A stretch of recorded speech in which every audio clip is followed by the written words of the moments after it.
Hello. Oh, okay, we're live. We're live. Didn't mean to embarrass you. Didn't do it, man. I'm so sorry. Welcome, everyone on a Sunday morning to Savages. You're late in this time. How dare you make this weather that's so sorry. But seriously, you're all here for give the official terms. How does this really well like doing LitRPG style? Obviously, we're going to talk about blowing up the world with LitRPG. It's exactly what it says in the text. We're obviously going to get stuff like the good old system of apocalypse, but also I want to talk about other stuff in between. So let's start with the keep going.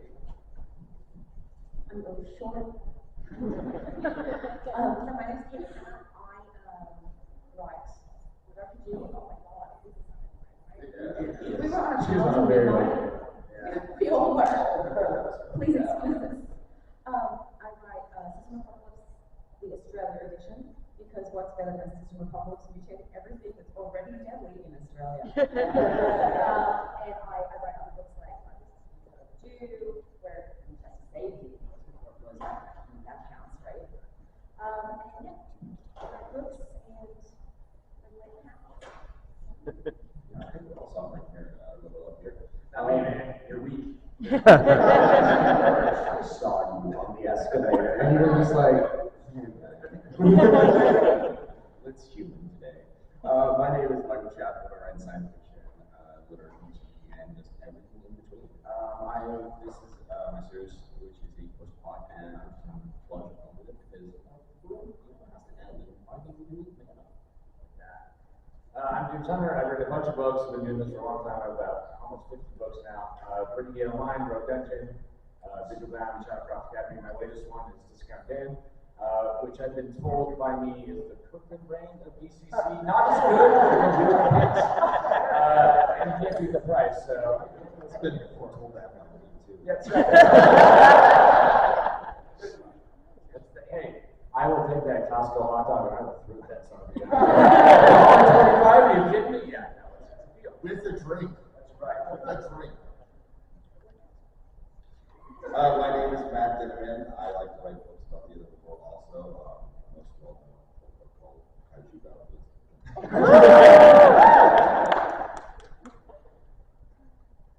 That's it. I'm your moderator, James Garner. I am a professional author and editor. I wrote LitRPG back then, getting back into it now, and I've edited a lot since then, including people like Kenny King and Brett Bell. So yeah, let's start things off with basic questions. What is your favorite way to destroy the world LitRPG style? Everybody gets one. Try to make it somewhat concise, but if you want to ramble, why not? Because no, that's what we're all here about hearing everyone hear ramble. So let's actually flip it. Start from Matt and scroll down this way. I have a million ways to destroy the world LitRPG style, and there's obviously the ways I've written where the world gets crushed immediately. There's other books where we don't know how the world ended because I haven't gotten book 3 yet. But I think my favorite way would probably be a cockroach apocalypse where they just keep coming and coming and coming. But does that include flying cockroaches? Oh yeah. Man, I have a flying cockroach story. So this is my dad was in the military, and we move around a lot, and we moved over chicken to this house. And our first time in the house, it was on base and hadn't been lived in a while. I went down in the middle of the night and like 3 in the morning because I wanted to get a drink in my bare feet. And I walked into the kitchen and I felt the crunch, like I slept on a potato chip. I flipped on the light and the floor was filled with cockroaches, and then they all burst into the air.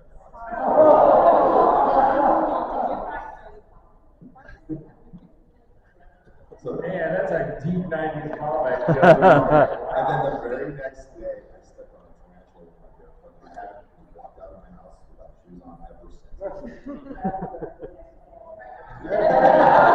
Deep time.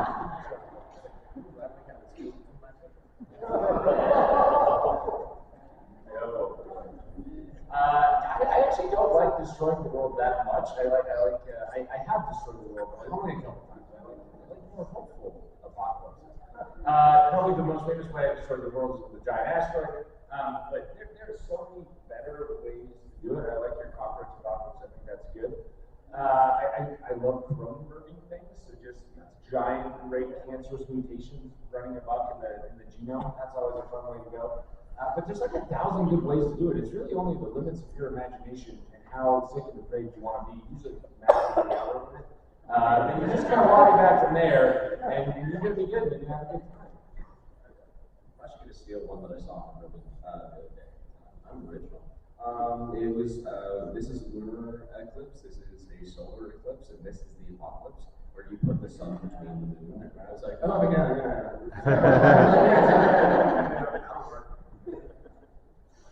I didn't get a chance to destroy the world because if you've read System of Apocalypse, came out over the year before, tells us, oh, you don't want to end up like Australia. So I can't because you only want to destroy Australia.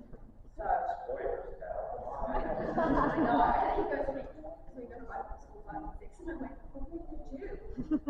Spoilers for a book called System Apocalypse Australia. There is an apocalypse. I don't write about that in this, so it's okay. And otherwise, just like, chaos, magic, I'm making everything. It's just boring. So, let's take a look at, obviously, who's already mentioned this, the granddaddy, the big Duke of Apocalypse, whatever, is the tutorial, the titular system of Apocalypse, as in some sort of LitRPG system, role-playing system is applied to Earth, and it makes everything go really wrong. So, I asked for, actually, let me put you up against, who here is the aspiring writer versus taking me? Aspiring writers, hands up? That is shocking if you know. That is a shock. That's all Matt's fault. They're just here for Matt.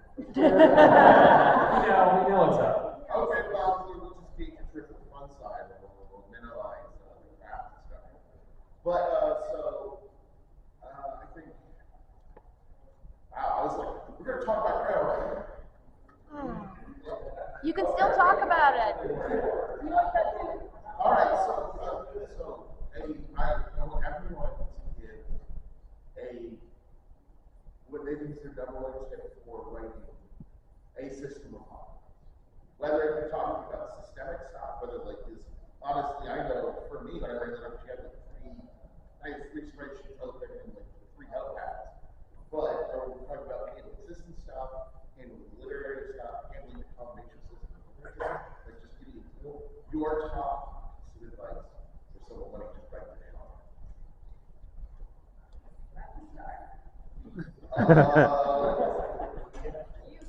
Yeah, someone start. Yeah, I mean, it doesn't matter where we can jump around. Almost everything is their second line.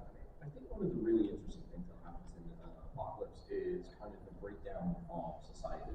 So societal rules and societal promise, right?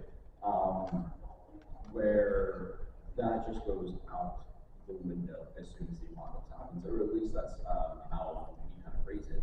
Is okay, like in Mad Max, it's yeah, you have cars, but you're going to be launching a dude on a catapult off of a car out of another car, and you're like, yeah, that doesn't seem like a sane thing to do up the art of that. But okay, let's do this. But your promises to other individuals can fall apart in an apocalypse, and that's really interesting to kind of study. Of like, okay, in this extreme scenario, what do people do? And you kind of play that, like, okay, there are no rules. There are no rules between people, and like promises between people, because promises between people make society work. If you take that away, does society work still? How does society change? Because you can't trust anyone anymore. Or like the rule of law is gone, et cetera, et cetera. So that's an interesting one to play with. I think there's a couple things that you can keep in mind when you're trying to build out like a system apocalypse. Number one, and I think in LitRPG we've kind of moved away from this, but I really like for there to be a reason for a system apocalypse. Like in 30% of the books that I read, it's just like, and there was one, and now it is. And I'm like, well, that is not super compelling to me. I would like to know why there's a system apocalypse. And there are some really good examples. Matt does it well. Sean Oswald's New Welcome to the Multiverse book does it really, really well. I love Matt Nomicom's Stitch World series because they have, like, there's these interesting compelling systems, but there's a reason for this system to exist in the first place. And I kind of like that for flavor. I think Chaco is absolutely right. It's fun. And you see this a lot in zombie apocalypse type literature. Really, zombie apocalypse is not about man versus zombies. It's about man versus nature turning into man versus man. And most of the drama in a zombie movie is really about what happens when that social fabric breaks down. And you see that a lot in system apocalypse books. Some of the things that I really like to read and I like to explore when I do system apocalypse is there's the obvious societal breakdown that happens between people, but oftentimes writers will forget that, like, well, yeah, but everything else breaks too, right? So now power is not working, and also your food is spoiling, and trucks aren't shipping, and what happens when you run out of canned beans, and what happens when you run out of band-aids? There's this, I was in the military, and there's this old saying that battles win war, or fights win battles, but logistics win wars, right? When you run out of beans, when you run out of bullets, when you run out of band-aids, that's when you lose a war. And I think it's the same thing in society that's facing a system apocalypse. So what happens when you start to strip away all of those basic human necessities that we all take for granted? What happens then? And then the third thing that I love is, as technology fails, how does magic start to replace some of those functionalities? Fire mages are really, really cool, but if suddenly combustion stops working, is the best place for a fire mage on the front line, where they can die very quickly, or is the best place for that fire mage, working in a factory, getting power back online for the rest of the world? So you can do some really fun things when you say technology doesn't work anymore, but that magic does. And the obvious application is, oh yeah, we're going to blow shit up. But you can walk that back and say, or how would this integrate into society in new and interesting ways? So I think there's some fun things you can do when you're introducing all these chaotic elements. Yeah, I agree a lot with what James said, especially the reasoning why the apocalypse starts. Not every story has to have a reason why, but me personally, I really like it. And the story, sometimes the apocalypse itself is the story, or why it's happening is the story.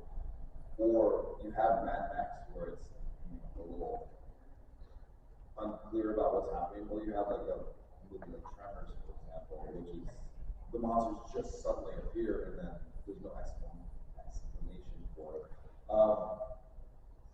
I like that, but a lot of the biggest challenge in writing any sort of apocalypse, I think, is the tone, because a lot of these are kind of funny stories or they're silly stories, but the truth is, apocalypse would be pretty bad.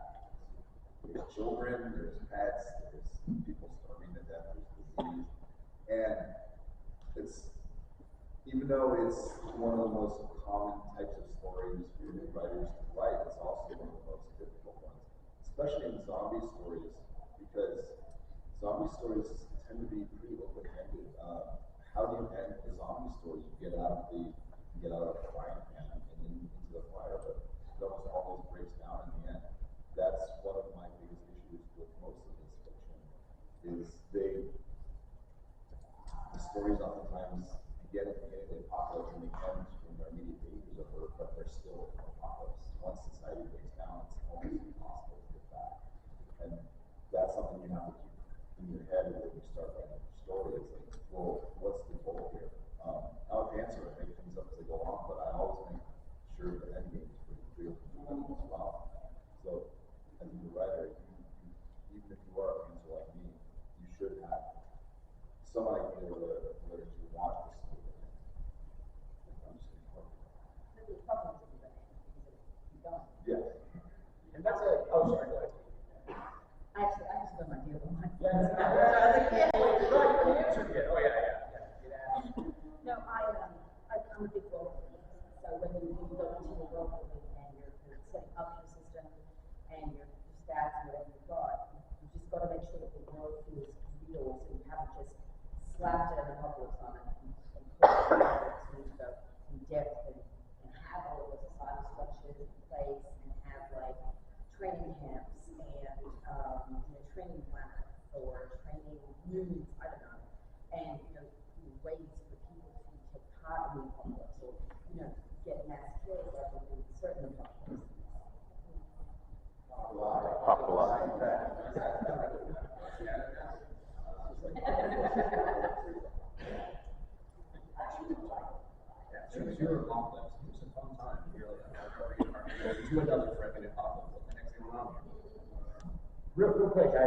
and Matt brought up a really good point. And I think part of this is just because the genre is so young. I mean, like, we've been out for barely a decade. The first LitRPG books started coming out in 2015. Most of them are translated, and so a lot of the writers have not finished their series, and that's one of my ongoing complaints against the genre. It just feels like they're forever series where we're driving a bus to nowhere, and when the books start, you're like, yeah, we're going someplace, and you get to like book 15, you're like, we're not going to go anywhere. It's been a circle the whole time, and it's very clear we don't know how to get off this ride.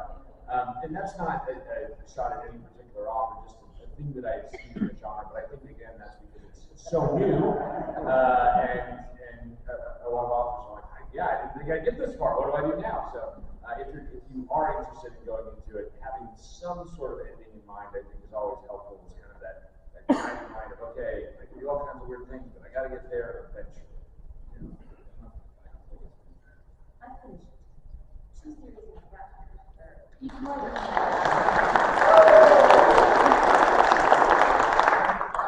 Bring any accolades to the I know.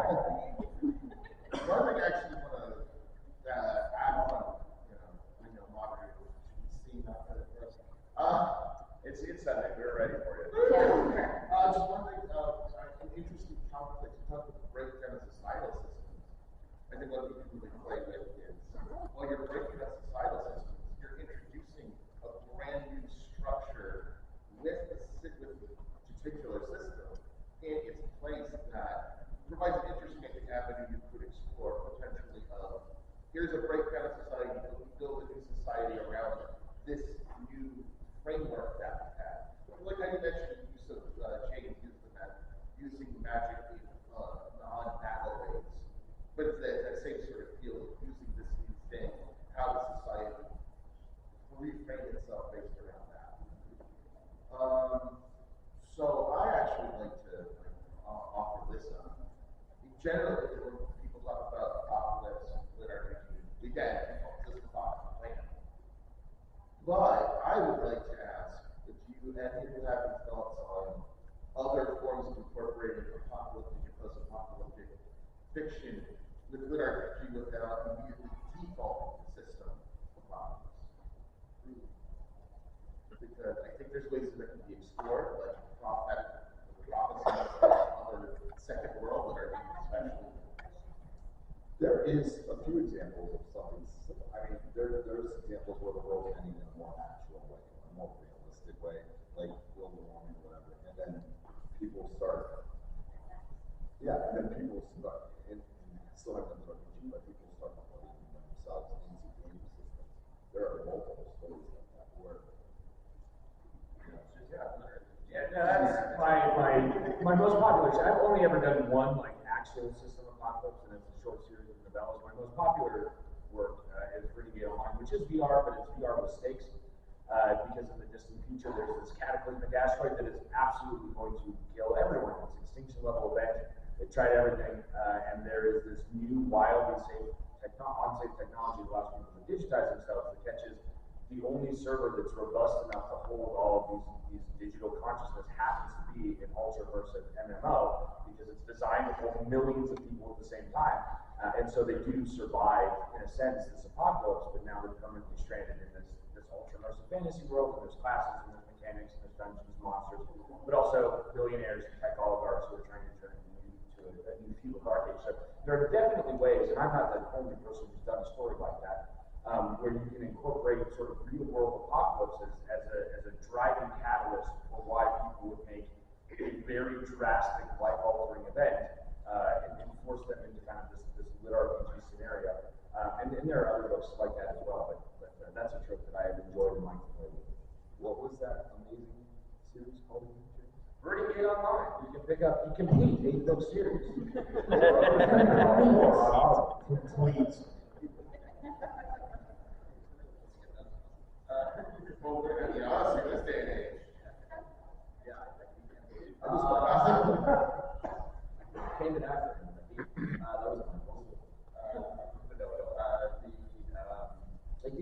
that was it's really fun to have a different kind of apocalypse. This actually series I read, and it was we're going to travel from where we are on Earth to a another world, where we're going to put everyone into a game. And in this game, you are in like feudalistic like world, right? So it's like, okay, everyone's basically oppressed 300 years, and you have to figure out how to play the game. Whoever wins the game actually becomes the ruler and controller of the world they're going.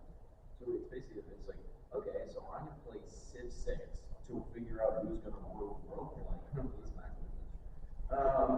But like it's like at least there's so many ways to destroy the world. As we started this panel, I kind of feel full circle, but it's really the spice of it. You can have just so much fun with it. Sorry, this sounds really anarchistic at this point, but he made it well. The second version, but like yeah, there's so many kind of fun ways to play with that idea. Everything falls apart, and I think actually one of the core things that we touched on is how Apocalypse, usually the story is about we're trying to rebuild some sense of community out of this. There's somewhat in the future question I can't ask. That's something forward. But now let's scroll right into it. No, yeah, you can have that. I love the play of like, okay, everything is gone bad. Let's try and figure out how to do it. And I think that is like, in the Apocalypse, everything's terrible. But yeah, you have so much fun with it. So, yeah. It's really cool because you do lots of city building, so when everything gets wiped out, you've got to figure out how to, especially what the main character is, which has 2 kids, a single mom, and the whole purpose is to protect the kids. So they became city building, and they have to think outside the box because none of the electronics work.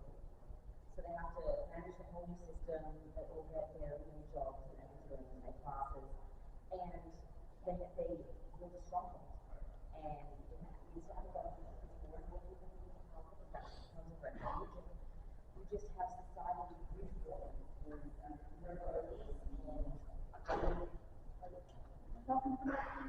and building hope until they all get crushed in time. I would also say that although like literal apocalypses, apocalypse, are you can also play with more figurative apocalypse. Apocalypse, man, never End of the world. It's the end of someone's world, right? When we talk about the apocalypse, we talk about, yeah, it's the end for everybody, but sometimes you can make it, those are really big picture stakes, but sometimes you can make it a lot smaller, and you can have individual stakes that make it a little harder for that person. I wrote a series called Road Engine, where the world has not ended, but it has ended for the main character because his family has been butchered, this tyrant king has risen to power. It's basically a Lord of the Rings where Sauron wins and the whole world is subjugated. So it hasn't literally ended, but for the resistance and the people who have any sort of hope, it's like, no, this is the darkest possible moment it can be. And I think that that's another way that you can explore those tropes where, yeah, maybe the world is not physically crumbling or blowing up or being mutated, but everything your people know is gone and eradicated, and all the good things that they clung to in this world, those are gone too, and those can be really, really powerful catalysts for change and generate some really, really interesting conflict for those characters to navigate. There's so many cool ways to do it. Children, man, suddenly nobody can have children anymore, and everyone's starting to get very old, and that's a pretty neat way to play it out. Craig Louis has a book called Some of the Children, where all the children become vampires, and they have to get blood to stay alive, and then society completely breaks down. What if all the animals in the world decided they wanted to kill us all of a sudden? There's millions of what if like the mites that live in your eyebrows.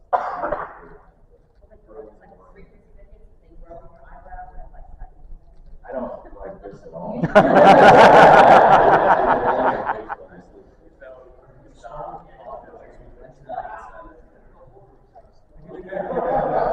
Yeah, you're giving us truth and reality. Oh, yeah, I was about to make the joke. We're not the horror track, but ending the world, killing everyone, bringing society, destruction of our lives. Oh no, it's so happy. But I do want to touch on it because that very early I touched on this. I think it's important that we go around back and build managing tone in apocalypses that are contingent or not. Because yes, this is a very dark subject matter. Often we use humor to help alleviate it, but where is that balance? How can we achieve that balance so you don't such an apocalypse and then when go drive off the cliff? Well, humans need balance. We need balance. We're just going to be down over time and we get depressed and it sucks. So when you're writing, you don't have to press readers because you don't really enjoy reading.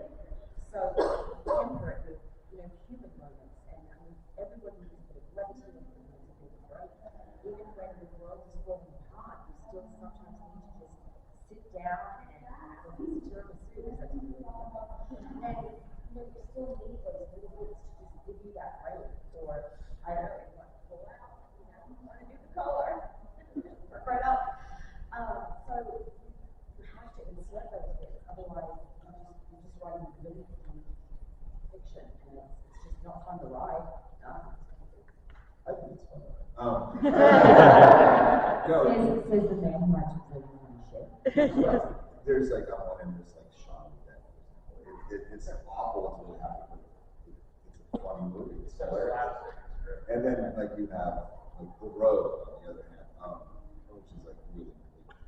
And there's different audiences for different people, and a lot of people enjoy the great stuff. You just have to know getting started with what tone you want, because it's really dangerous not to have a tone in mind. For me personally, in the Living Road Carl series, lots of funny stuff keeps happening. Carl is dead serious. He is the straight man of all this. I mean, he manages to find some humor in some things, but it's a coping mechanism. And what's really happening is pretty awful. It's a horror story. But people don't consider it that way because it's funny. And because, the stuff is funny, and people reading it and liking it go off. But that's the tightrope, and it's really hard, and that's really hard to apply, and that's the craft. It's just comes from practice. I mean, this is one of the things I love about DCC. So I'm a big Horror Journal, a big horror fan. And most of the books in the genre, this is one of the things I think sets DCC apart, and why there are so few things like it, is because of the way that it handles tone. And I've read lots of LitRPG and progression fantasy books, plenty of system apocalypses, but usually they don't sort of walk that fine line between like the dark horror and the comedy. They just don't have it. They just kind of play it straight. It's action adventure. They sort of brush over and wave away some of the gritty realities so that you can just have fun with a good action adventure story. And DCC was, I think, really the first novel that really was like, no, I'm going to make you look at the carnage, you sickos. And no one else had done that before. And for a long time, I don't think the market would have tolerated that. So many years ago, I used to write urban fantasy, and I wrote a book called Mudman, which is probably the most messed up thing that I've written. And I thought it was great. It was like horror, it was weird, it's Golem created by Nazis, by Jews to kill Nazis. It was this whole thing. It was really like Dexter, awful. And I was like, this is the greatest thing I've ever written. And people were like, this is the worst thing anyone has ever written. Ooh, okay, so maybe the market wasn't there for it yet. And I remember when this came out and started the traction, I thought, man, I think the market is finally adjusted, because it evolves and it changes, or what the market wants changes over time. And I think that the success of DCC really opened up the possibility for more books that actually forced you to deal with the horror of what would actually be these really terrible situations. So I think you can play, you do have to pick a tone and kind of commit to it. The success of DCC, I think, has broadened the range of what's an acceptable tone in the genre in a way that it wasn't before. You sickos.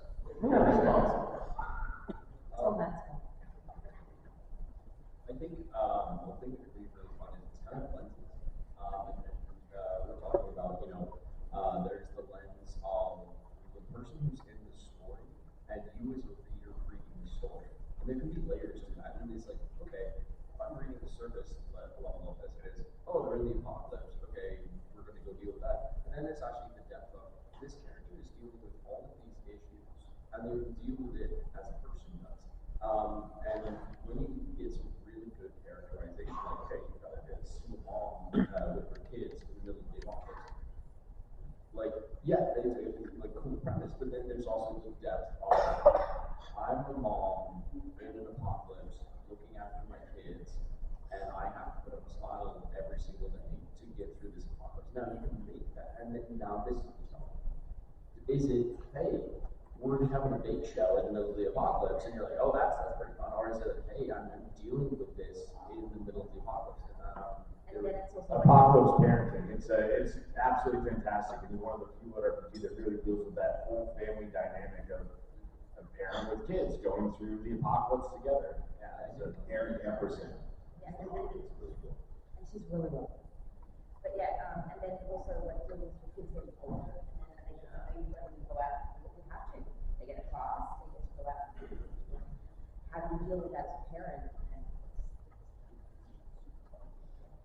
making it more difficult. It's hard to write children without making them adult. Although it's also like, I don't know, when I was school, it was like my kid was 8, so when I was writing my 8-year-old, I based the people of my kid is, well, I don't know, she was always very extremely well articulated, and then I had to teach her, oh, that's not a good way to Many children. The one benefit with kids, so in LitRPG and progression fantasy, a lot of readers like what I call competency form, which means that the characters always have to make kind of like the best, most optimal decision. Like bad things can still happen to them, but it can never really be the character's fault. Like it has to be like, if they'd had the information, they would have done better. But with kids, I think readers sometimes give you a pass because kids are impulsive and they make bad choices. And we all know kids are impulsive and make bad choices. So having kids allows you to do things, and readers will give you leniency that they would not give to a main character making a bad choice. So, how do you guys think about taking some questions from the audience? Okay, so. Line up for Matt over here. Yes, you go to the side without the microphone. Yeah, if you have a question, have a microphone set up so we can actually hear you. It's right in that middle aisle. If you could form a line, and we'll take you one at a time. So we have some order with filthy animals. Order and apocalypse. What is order? We are proposing a system on the apocalypse to create order out of chaos. See, it's off the bat. All right. What is your question? Sorry, Buckles is with that. Oh, it's okay. All of us a little bit. Sunday morning, dragon come like. I read Dungeon Carl, and I'm wondering how do you decide how many interactions and how quickly they level up during your books? Like interactions, like fights? So like rooms, Experience? things like that for them to explore. So a lot of that is pacing the story, how you tell the story. I like to look at the arc of the book as music. Like certain fights will be high points, and you don't want too many high points if you like listen to a song and it's just like the chorus over and over and over and over and over again. The chorus becomes not the chorus anymore because it becomes annoying. So I personally like to pace it. And sometimes it's hard when you first start writing, knowing how to tell the story and how to pace it out, make it as realistic as possible, based on what you have and how realistic the story is often have to be. But I like the term plausibility. plausibility. It is. It's again. I like to use this term, the art of writing, storytelling. And the best way to do it is to read a lot.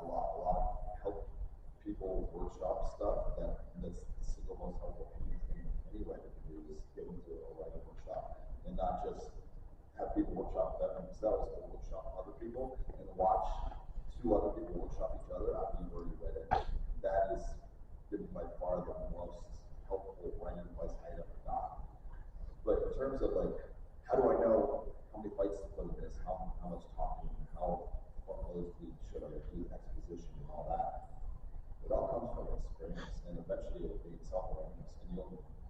and you read stories that you feel as if it's well paced and not too many fights to make it too powerful too soon, or they put them in situations where they clearly would have thought if it wasn't the author's intervention, then it's something we're all struggling with at all times. That's the challenge. Did that make sense? Yes, thank you. And somebody else wants to. So actually, I'm going to steal from I'm going to steal from Deborah Chester. She writes a very good book, fantasy fiction formula, and it talks about what's called scene and scene. And scene is okay. We have a very action-oriented situation, and then sequel is the moments in between. And you need to have both of those, because if you just have action, then you actually have where is the impact of that actually falling? Because you have the apocalypse, and you're like, okay, like you're running with it. That's super cool. But then you have that moment where you're like, hey, so fire mages are actually engines, and you're like, that's cool. Like, can I go see a bit of that? But it adds some depth to the world and understanding of the world. But yeah, it's also like kind of like very much with the music and also act structure of when you get to the end of a book or any kind of entertainment, it really speeds up because you have we've set up a lot of things, we know who people are, where things are, and now it's go time. And so you'll see that like the last 30% is just like like everything is coming apart, coming together, and everything else, and that's the music hitting its crescendo. Right, that's the story hitting its crescendo, and it's just, you can feel for it, and I think everyone, when you have a good story, you have to make sure you have you can't just go full out, unless you have to. You have to have that.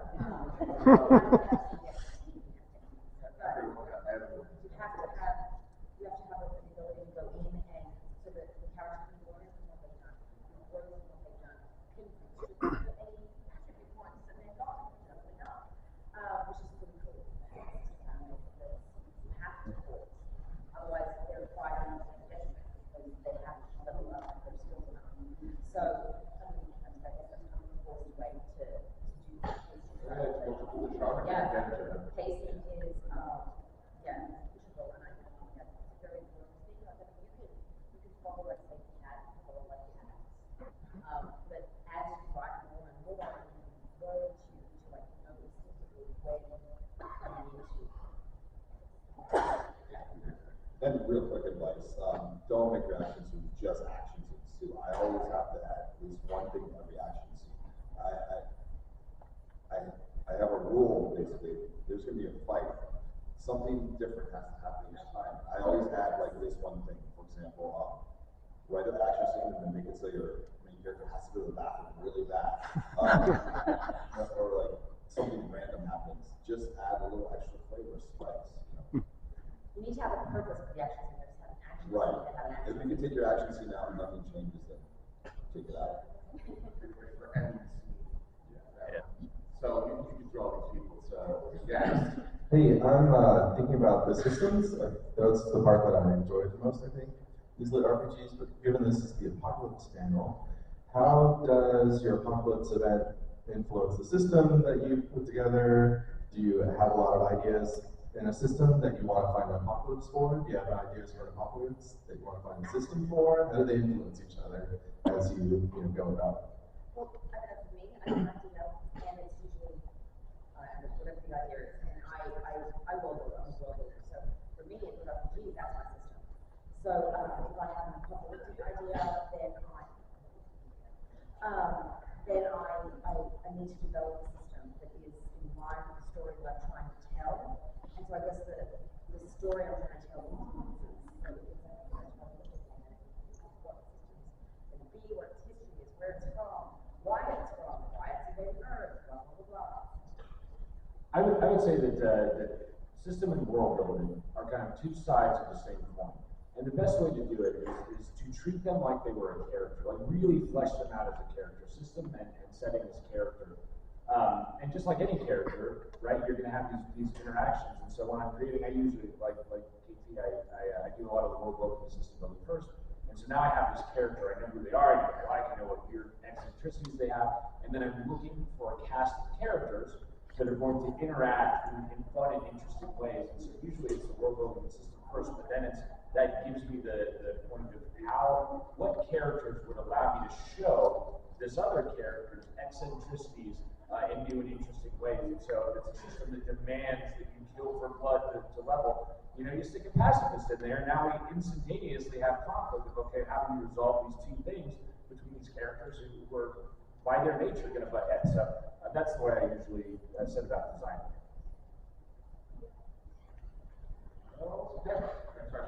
Hey all, thanks for being here this morning. So my question is kind of a follow-along to the previous, and it's about how the system progresses well throughout the story.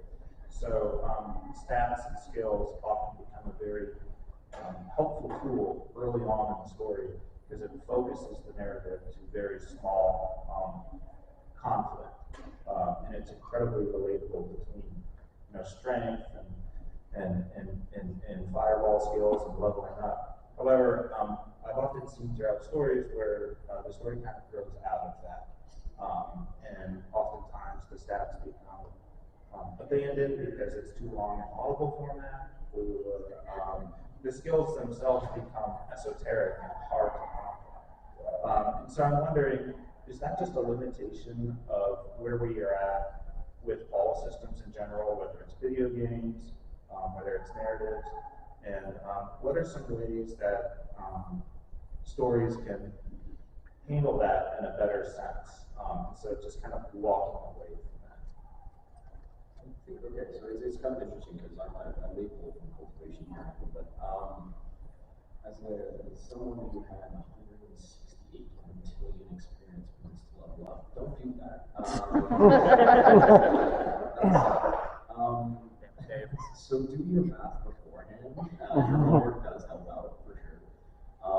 When you're building a system, especially now with audiobooks, like I know a lot of you are listeners, you have to make it consumable. To be like, hey, like how can we make this easy to understand in like I've got someone who's like, I have the reading app and all this, and you have equal signs in this. Can you stop? Because like equals, Rick did, and they're like, oh, I hear equals like 17 times in like a minute, and you're like, hey, yes. So making the system digestible is a really good thing. You have to test it, right? Like board games, board game companies will go to a ton of events just to play test it, to be like, are you having fun? Like they're watching you having fun with it, so you have to run through the scenarios and be like, okay, how can I do this? How can I give myself distance for this? But then I love cultivation and like kind of going with that, because cultivation, I find a lot of times it's actually, let's go deeper instead of expand, which is great because you're like, hey, yeah, you have fire magic, cool. Let's go really deep into what is fire magic, how can you master that more? Like, let's get into the Tao of fire, let's go to the Tao of thermal, let's get into the Tao of, oh, it was actually oxygen we were using, okay, cool. So, you can do those things, but I think, actually kind of going back to James's point, where some stories just kind of roll on, it is sometimes having an endpoint really helps you there. Of like, okay, I know this goal is going to happen. What would they look like hitting that goal? And that can really form your system too. Or sometimes you just throw chaos in and do this as writers, and then you're like, ooh, that really sucks in like book 5 because you realize you broke your own system, which is totally fair. But if you've established a system and you can build a system, go for it. Like almost, it's more fun that way because it's realistic. One thing is just like, so I wrote a VR, something online, and she hit max level, so I didn't need to have stats coming out of that. She hit max level game, so having stats after that was redundant. And, but she still used all her abilities. So, like, it depends on what the system is. And sometimes I think when people let me know, like, it's just getting so huge out there, and he doesn't level much. So, again, your system doesn't update, but you don't need to check it.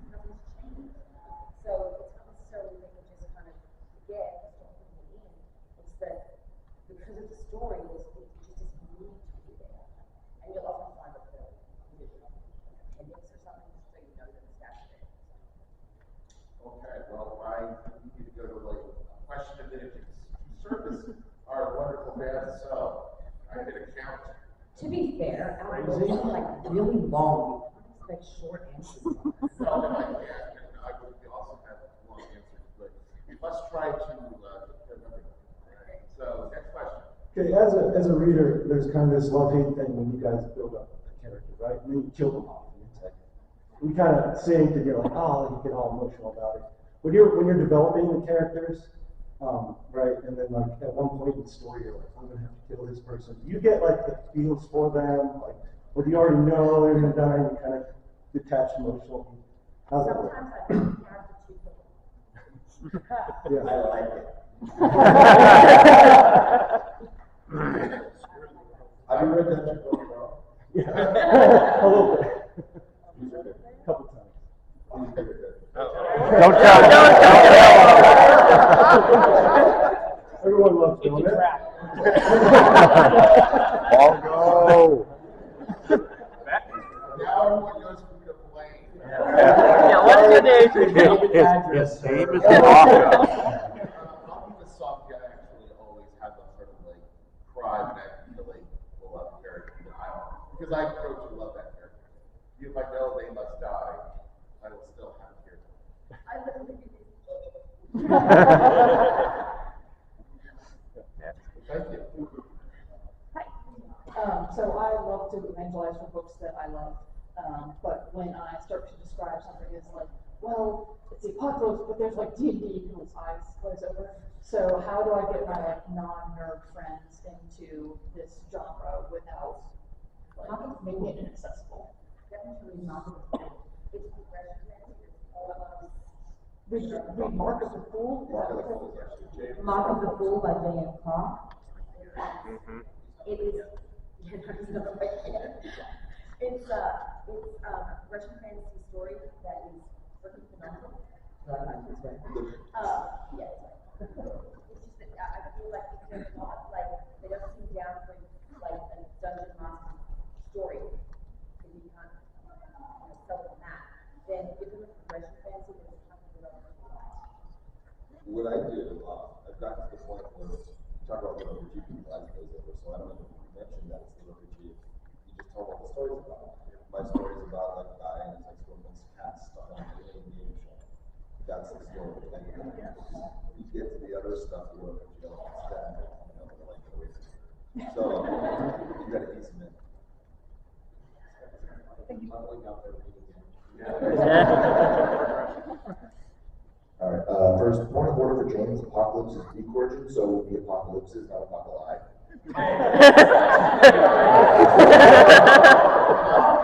It's common usage though, so we like to put the line there. The actual question is, how do you balance the apocalypse being dangerous or horrifying with the characters leveling up in the apocalypse? Because they let us lie. Well, The book must go I on. think it's a classic, you know, the very nature of having the system can scale and flex. And well, basically, scale and flex with the growing power of people in the apocalypse. So it's a matter of, and also add the system, because we write the system, we can control what they can mitigate. If you don't let the system give them an ability to let them trivialize needs like food and water or whatnot, then it doesn't matter if they're 100, if they release max level, if they still need to eat and drink, if you can't like instantly make that go away, you still have those tension levers to keep the apocalypse on track. I think in the apocalypse, you want to use every tool at your disposal. And you actually, like the smallest thing, like a screwdriver, let's say, it becomes very important because you're like, oh, this is multiple uses. It is made of this kind of metal. It's hard. I just want to use every little thing as much as possible, which actually means that you want to survive, which also means you get really deep into the system more. Because you're like also I think one of the things that can be really fun with is like, hey, when this system is coming out, you most of the time you don't have a tutorial on how it works, so you're figuring everything out as it's going on, and things are falling apart. And it kind of gives this like moment of agency to the character of, hey, through the system, I am an individual and I can change the world with this. I like those a lot. Oh, no. I don't know, I give myself like 25% off. I lasted one. I think one of the ways that you do, so I love math books. I do not write books that are nearly as existentially bleak as math. It's too depressing for me. I describe my books like Marvel movies. Like, you kind of know what you're going to get every single time you go in. You ultimately know the good guys are going to win, the bad guys are going to lose. And yet, how do you create tension with that framework when everyone knows they go on a book? They're like, hey, this is exactly the kind of story this guy writes. I'm not going to kill off the main character. So the way that you can balance that tension, even as they're scaling and even as they're powering up, I mean, I write a lot of first-person POV, there's a lot of book left, you know, you ain't gonna die, but you can take things from them. And I think that's one of the things when you're talking about conflict, is the first thing that we jump to is the idea of survival. We're like, oh, is he going to survive, and that's conflict. That's like the bottom level conflict. The Maslow's hierarchy of needs, this whole pyramid is conflict. And you can say, okay, this is the thing I'm going to take. Put him in a situation where he has to do a morally compromising thing. And now I'm going to put him in a situation where he has to choose between two friends. How's it going to help him? One of them might die. And all of those things can create this character tension that's completely divorced from, is the guy going to survive or not? And I think that that's a great way, even with the system as they're leveling up. Because even if you have a really awesome fireball and you can blow a hole in the side of a building, it doesn't change the fact that, you know, if your friend's, you know, a mile that way, you might not be able to get there in time to help them. And so creating those constraints creates additional tension that you can explore in fun ways. Now we need to speed around. Get your big question. So, yeah. Is there someone else's apocalypse that you guys would like to play around with?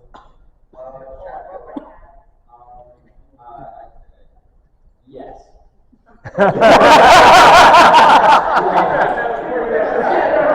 Speed run. We read these stories, we love them, and then that makes us right the next one, right? So I 100%. So everything is a genesis for another thing, right? Which is just so. So how do you write characters that don't exploit the system, and does that present like a unique challenge of building a system that can't be exploited by characters? We do write characters. That's what we want. I mean, if I play a game and there's an exploit, I'm going to use it, especially if it's life or death. So you have to build your system to be unexploitable. Like, you don't want them to exploit it. But you want your characters to exploit it because that's what they would do, and it's more fun that way. Okay, so I'm not an author, but I'd still like your opinion on this concept I've had in my mind for like years now. Shut up. In a zombie apocalypse, I think it'd be interesting to integrate the aftermath of all the nuclear power plants going super critical into adding on to the zombies with the virus, adding cancerous waste, and changing the environment a lot. Young man, it sounds like you are an author, isn't it?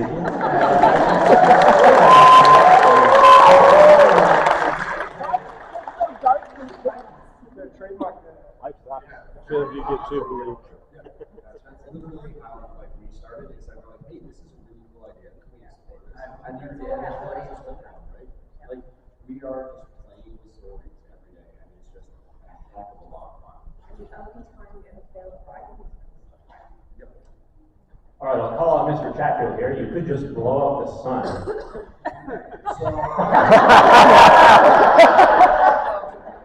I had a conversation with a combat engineer literally yesterday. He's like, so around like the 5th stage of this, you can explode the world. And I was like, kind of. And then it's like figuring out, he's like, yeah, so you have the ripple effect of this and the mathematics of this. And I was like, math. Sometimes it happens for nerds and I don't do it. So Matt, you've been in so many panels at this con, and you've written about being in a con. How do you feel having been in all these panels? I love panels. I've been doing panels even before I was known as a writer. I've been going to cons as an artist since 2008, 2009. So I've seen everything I've done, the art contest judging thing, that's a true story of the Red Dungeon Protocol 5, minus the alien stuff, and the children were just actual children instead of real people, but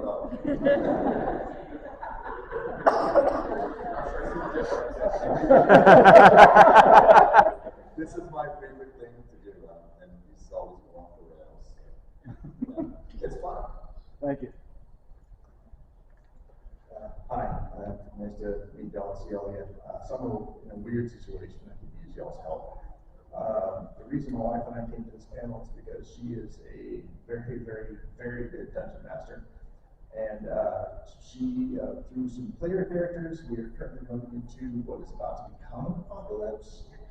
Not my fault. Sure! A little bit my fault. As a character in the book, she is effectively writing about what's going to become the end of the world. Now that y'all have given her all the ammunition, can y'all help me out and give me some ammo? Stop this. Hold on. Okay.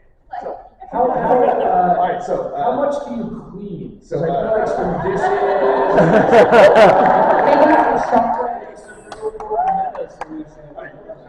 How many nukes have you freaking created? Okay, so full fantasy, Tiamat, dragons, destroy the world, whole prophecy happening. Certain individuals can stop the prophecy from happening. They get sent off, shoved it into another dimension, and then come back 250 years later, and the apocalypse has kind of happened. And then we have a chance to actually put the God Chaos back into the mirror that she came from, and player choices happen. Now we're trying to figure out how to put this genie back in the damn bottle. Introduce K-pop to the bad guys.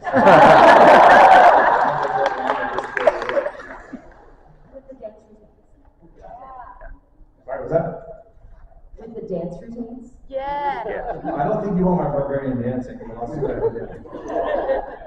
Got 2 minutes and 1 person left.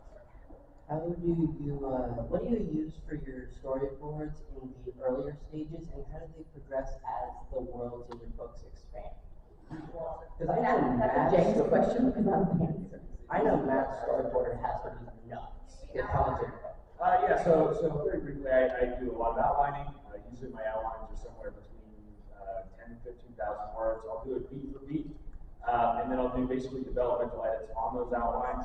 I'll workshop with my alpha team, and then so like I'm doing like a chapter by chapter, scene by scene, and sequel breakdown of the story. With that said, I'm not married to the outline. So if I get to an idea, and I'm like, it would be really, it would be cooler. I come up with something that's cooler than what I have in my outline. I will adjust my outline, and I will look at that, and I will sort of game theory it and play it out. But I really hate developmental rewrites where you're rewriting like 10 or 20,000 words. So I try to do it basically in shorthand, and then I'll go before I actually commit to writing that section of the story. And I don't outline at all. I hate outlining. So, but I do keep very, very careful track of everything I've written. I use Excel, and there's also a Notion database with everything. So, if you're writing LitRPG, step number 1, even if you're a pantser, make sure you keep track of everything. Because you make a mistake in book 1 at the end, by the time you're in book 4 and you have corrected a mistake, someone will notice. And then you're with math, you know what happens when you're 1 number off of math. And everybody notices. Yeah, you crunch the numbers and then you get a lot of emails. And 1 point is necessary to 100 points. I will say, if you're starting a series, kind of I kind of wait in the market, right? Coming from a science fiction background, it's like be a little bit more and wait, because you're like, hey, this is the way the system is going to go, and you have playability there. Otherwise, if a book is a series of promises to the reader. I promise that this will be very numerically done. Then it's going to be very linear. If you're like, hey, we're here for a fun story, it's always going to be a fun story. It's like, okay, let's make this a little bit more squishy of how things work. And so that's where you get like, hey, this is more skill based, and then chain skills than it is about stats and numbers. And that has you, you just make it be easy on yourself and kind to yourself. Like when you make that up, like here's my cutouts and here's my understanding of the system. I think our time is up. Can we get, where can we find you, KT? Oh, well, at 3 o'clock I'll be signing it and voting and everything, otherwise I'm on Amazon and everything. Jeff, On Patreon, you can find me in Jeff.com. James Hunter, Amazon, Audible, and also Shadow Alley, the company I run is sponsoring this. We're in the vendor hall, 2820. In the vendor hall, please come check out our books and our amazing authors. We have like 15 doing sign. There's LitRPG raid party in this building, but not this tower. International Tower, go over to the International Tower, go down the floor. If you've been to the fantasy literature track, it's up one floor from that. Yeah, let's test this out. And also, we're doing Dungeons and Dragons live at 8:30 in the same general area. Thank you everyone No. for coming. You're doing this here.